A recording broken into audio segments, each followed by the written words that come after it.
नमस्कार. आज सायंकाळी 5 वाजता आपल्या भारताचे माजी पंतप्रधान स्वर्गीय डॉक्टर मनमोहन सिंग यांना श्रद्धांजली वाहण्यासाठी सभेचं आयोजन पुणे शहर जिल्हा काँग्रेस कमिटीचे अध्यक्ष अरविंद भाऊ शिंदे व सर्व कमिटीच्या नेतृत्वाखाली आयोजित करण्यात आली आहे. या सभेसाठी सर्व क्षेत्रातील मान्यवर मंडळी येणार आहेत. सर्व पक्षातील मान्यवर मंडळी येणार आहेत. तुम्ही सुद्धा एक मान्यवर आहात. तरी आपणास विनंती आहे, या श्रद्धांजली सभेसाठी सेंट्रल पार्क हॉटेल डेक्कन या ठिकाणी सायंकाळी 5 वाजता उपस्थित राहावे ही विनंती.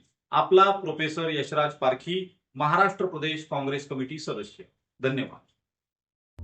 मैनू विदा करो, मैनू विदा करो जी, मैनू विदा करो, मैनू विदा करो जी, अब विदा